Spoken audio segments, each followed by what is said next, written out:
Police को challenge करी लुट सालेपुर थाना अंचल सीरीज लुट होती गतकाली विलंबित राति नांदोल बजार पेट्रोल पंप निकट जयंती सरकारी उच्च विद्यालय सहकारी शिक्षयित्री मानी सिंह घर लुट होती सीढ़ी घर दे घरे पशिले लुटेरा 40 ग्राम ओजन सुना अलंकार सहित नगद 15,000 टंका लुटि नहीं दुर्वृत्त लुट्र वीडियो सीसीटीवी रे कैद होती लुट पर पुलिस को चैलेंज दे आमे पुणी काली आसी तुम कथा बुझीबू बोली सेमाने धमक देते या सहित कटक सालेपुर मुख्य रास्तार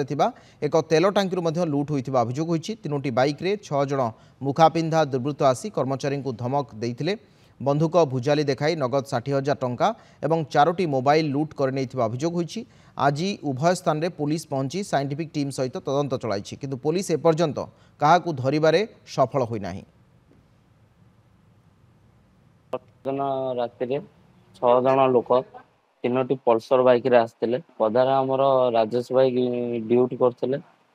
आसिकी से बंदूक आउ कटोरी देखाई गति भी पैसा लुटि नहीं मुंडे बंदूक रखी भीतर लकर को आसी प्राय 60,000 टଙ୍କା आम लकर रे थिला ताकू भांगी भी नहीं जाइथिले तापर मु उठला बेलू मो मुंडे भी बंदूक लगे खंडा लगे मत कहते तो कत केते टଙ୍କା कैश अच्छी दे मो कत 900 टଙ୍କା कैश थिला 900 टଙ୍କା कैश भी नहीं जाइथिले। कटक पटू 3 जन पल्सर बाइक रे आसी 6 जन व्यक्ति आम से नजर मान 3 जन व्यक्ति से बाइक पाखे जगी रहिले आ 3 जन व्यक्ति से पिला को सेल्स रूम को आनी कैश रूम जने गेट पाखे रहिले आ 2 जन भीतर पसी बंधुक भुजाल देखई 60,000 टଙ୍କା लुटि नहीं मो पिला मानकर 3टा एंड्रॉइड मोबाइल नहीं एवं धमक चमक दे जीवन को मारदेव कही द्रुत गति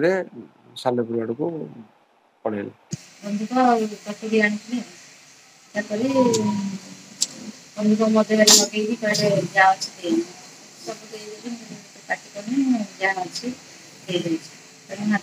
चूड़ी कानर